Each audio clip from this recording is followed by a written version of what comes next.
I never desired to please the rabble. What pleased them, I did not learn, and what I knew was far removed from their understanding. Is God willing to prevent evil, but not able? Then he is not omnipotent. Is he able, but not willing? Then he is malevolent. Is he both able and willing? Then whence cometh evil?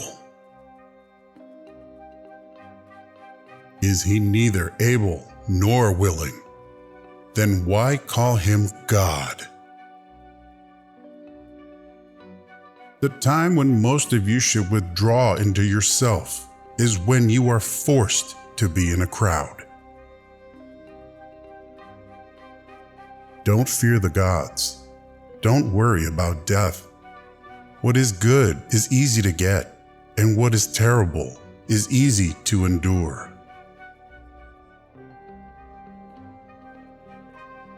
I have never wished to cater to the crowd. For what I know, they do not approve, and what they approve, I do not know. If God listened to the prayers of men, all men would quickly have perished, for they are forever praying for evil against one another. It is better for you to be free of fear, lying upon a pallet, than to have a golden couch and a rich table and be full of trouble. It is impossible to live a pleasant life without living wisely and well and justly. And it is impossible to live wisely and well and justly without living a pleasant life.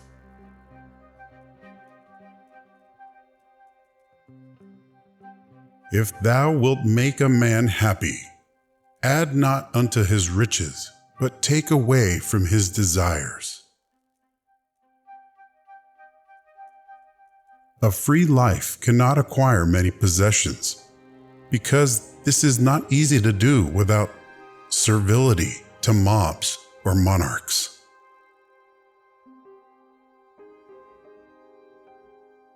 There is no such thing as justice in the abstract. It is merely a compact between men.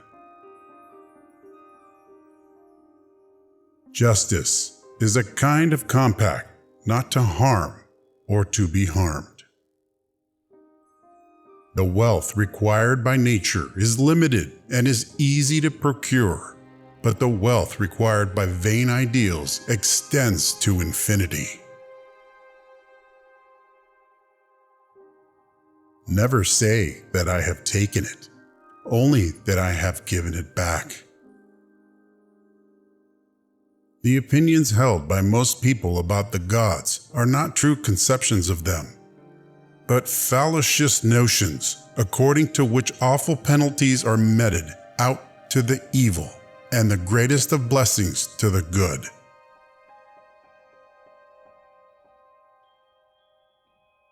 We must exercise ourselves in the things which bring happiness, since, if that be present, we have everything, and if that be absent, all of our actions are directed towards attaining it.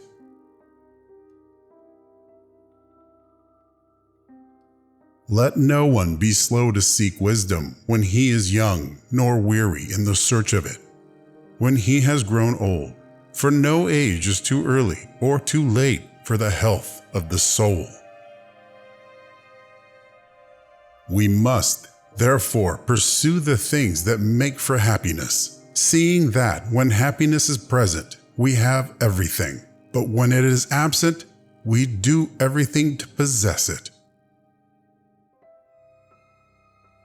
Contented poverty is an honorable estate. I am grateful to be blessed nature, because she made what is necessary easy to acquire, and what is hard to acquire unnecessary. Not what we have, but what we enjoy constitutes our abundance. Do not spoil what you have by desiring what you have not. Remember that what you now have was once among the things you only hoped for. Death. Therefore, the most awful of evils is nothing to us, seeing that, when we are, death is not coming, and when death is coming, we are not. Death does not concern us, because as long as we exist, death is not here, and when it does come, we no longer exist. It is possible to provide security against other ills. But as far as death is concerned, we men live in a city without walls. The art of living well and the art of dying well are one. Some men spend their whole life furnishing for themselves the things proper to life without realizing that our birth, each of us was poured a mortal brew to drink.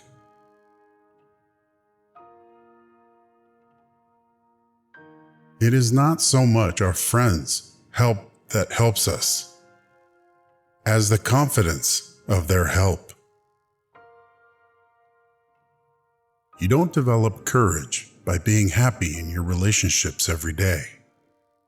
You develop it by surviving difficult times and challenging adversity. The noble man is chiefly concerned with wisdom and friendship. Of these, the former is a mortal good, the latter an immortal one.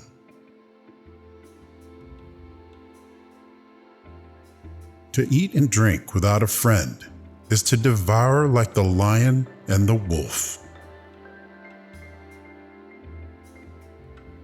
We should look for someone to eat and drink with before looking for something to eat and drink.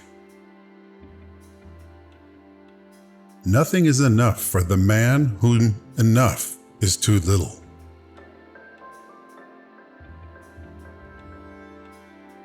He who is not satisfied with a little is satisfied with nothing.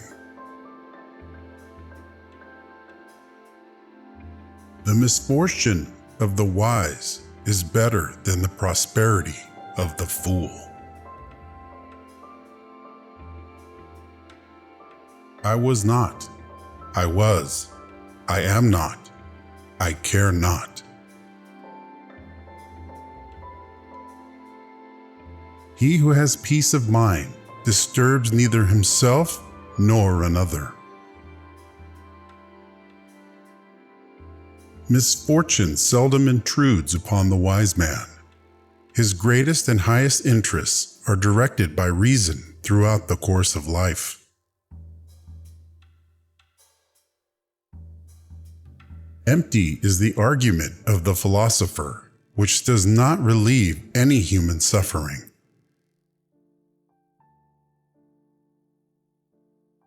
The fool's life is empty of gratitude and full of fears.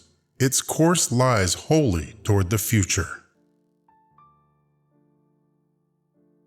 He who says either that the time for philosophy has not yet come, or that it has passed, is like someone who says that the time for happiness has not yet come, or that it has passed. The greater the difficulty, the more the glory in surmounting it. Live in obscurity. If a person fights the clear evidence of his senses, he will never be able to share a genuine tranquility. He who least needs tomorrow will most gladly greet tomorrow. It is not the pretended, but the real pursuit of philosophy that is needed. For we do not need the appearance of good health, but to enjoy it in truth. If God listened to the prayers of all men would quickly have perished, for they are forever praying for evil against one another. It is folly for a man to pray to the gods for that which he has the power to obtain by himself.